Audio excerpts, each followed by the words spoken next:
سلام، امیدوارم که حالتون خوب باشه. فرشید سهراب هستم، نوازنده و مدرس ساز سنتور.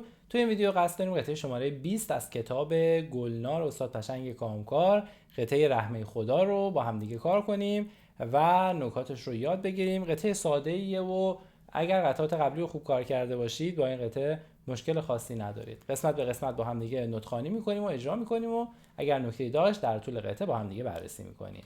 قبل از هر چیز ممنون میشم که لطفاً حتماً کانال یوتیوب من رو سابسکرایب کنید، لایک کنید، کامنت بذارید، این پست رو شیر بکنید، کمک بکنید که این ویدیو بیشتر دیده بشه، هم به دیگران کمک بکنید که این ویدیوها رو ببینن و استفاده بکنن و هم من رو حمایت بکنید که منم انرژی و انگیزه داشته باشم که ویدیوهای بهتر و با کیفیت‌تری رو در کنار همدیگه تولید کنیم و داشته باشیم. ممنون که تا آخر ویدیو با من هستید. بریم که یه ویدیو خوب داشته باشیم.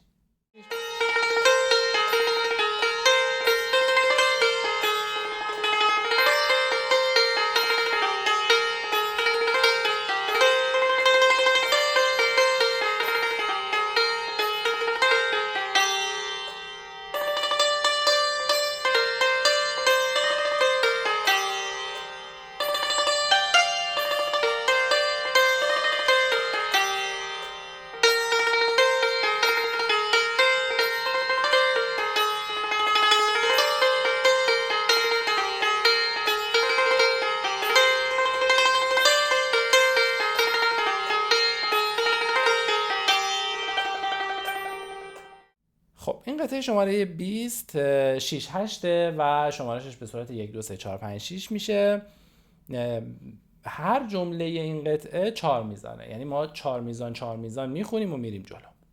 خب خط اول که میشه 4 میزان اول، جمله اول ما نوتامون هست سی سی دو سی لا سی لا سی دو سی دو ره دو سی لا.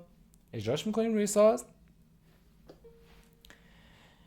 سی سی دو سی لا سی لا سی دو سی دو ره دو سی لا که بعد یه دولا خط تکرار داره، باید کلش دوباره تکرار بشه. شمارشش هم که واضحه دیگه، هر چنگ یک شماره، سیاه 2 شماره و هر جا نوت دولا چنگ داریم باید او اضافه کنیم. با سرعت کم با شمارش براتون اجراش میکنم. 1 2 3 4 5 6 1 2 3 4 5 6 1 2 3 و 4 5 6 1 2 3 4 5 6. یکم سریعتر.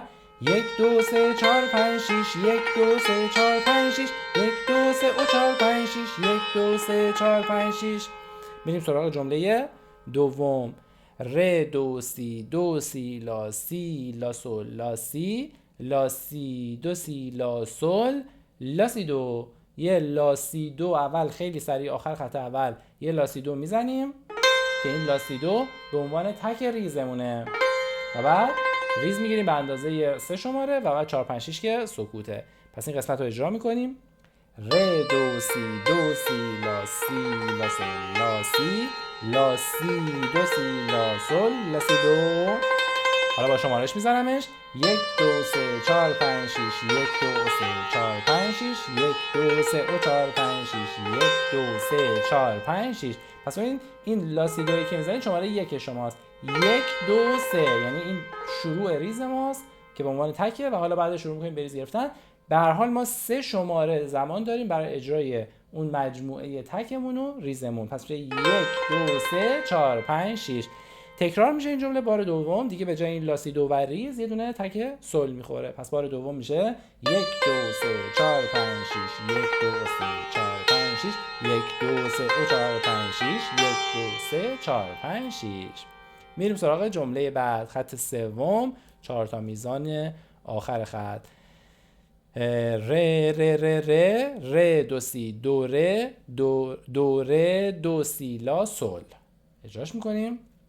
ر ر ر ر ر دو سی دو ر دو ر دو سی لا سل. ر تریله، حواسمون باشه. با شمارش میزنمش. 1 2 3 4 5 6 1 2 3 4 5 6 1 2 3 4 5 6 1 2 3 4 5 6. خط بعد خیلی شبیه به این جمله است، فقط یه تغییر جزئی داریم. خط چهارم میشه ر سل فا ر دو سی دو ر دو سی لا سل. یعنی فقط اون اولش به جای اینکه 4 تا ر باشه میشه ر سل فا.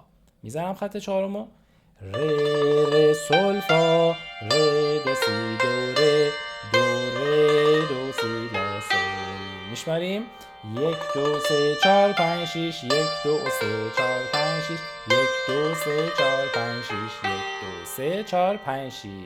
خط آخر سی دو سی لا سی دو ر دو سی لا. میزنمش روی ساز، سی دو سی لا سی دو ر دو سی لا. میشمارم 1 2 3 4 5 6 1 2 3 4 5 6 1 2 3 و 4 5 6 1 2 3 4 5 6. دیگه حواستون هست دیگه جایی که تی بالاش 8 داره یعنی که اول یه تک با دست راست بزنیم بعد ریز بگیریم. جایی که فقط یه تی خالی داریم یعنی اینکه شروع کنیم به ریز گرفتن، ریز بدون تک. به آخر این خط که رسیدیم باید برگردیم از خط دوم که علامت سینیور رو داریم تا میزان اول خط سوم که ولت 2 هست رو تکرار کنیم و اونجا میشه پایان قطعه. پس یه بار دیگه از خط آخر میزنم و وصلش میکنم به اون قسمت که قطعه تموم میشه. به این شکل میشه سی دو سی لا سی دو ر دو سی لا. حالا خط دوم لا سی دو سی لا سل لا سی دو ر دو سی لا سل لا سی دو سی لا سل و این روی این سله که ولت 2 هست قطعه ما تموم میشه. خیلی خب بریم یه دور کاملش رو از اول تا آخر با مترونوم براتون اجرا کنم که هم با سرعت اصلی باشه، همین که یاد بگیرید چجوری باید خودتون رو با مترونوم هماهنگ بکنید و در نهایت شما باید چه صدایی از این قطعه در بیارید. خب مترونوم رو باید بذاریم روی حالت 2 ضربی و سرعت 88.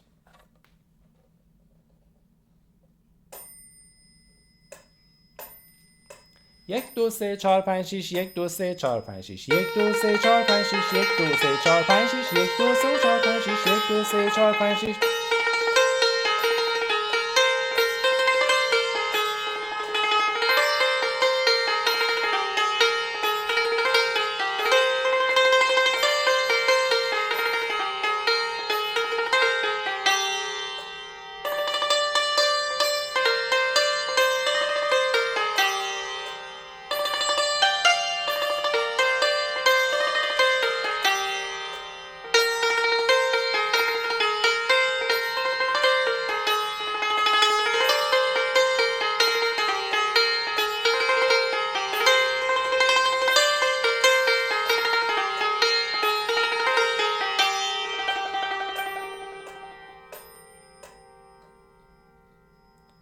امیدوارم که این ویدیو مورد توجهتون قرار گرفته باشه. بچه‌ها یادتون نره لطفاً حتما سابسکرایب کنید، لایک کنید، کامنت بذارید، حمایت بکنید و یادتون باشه که این ویدیوها صرفاً برای کانال یوتیوب من هست و اگر این رو از هر پلتفرم دیگه می‌بینید کاملاً غیر قانونیه.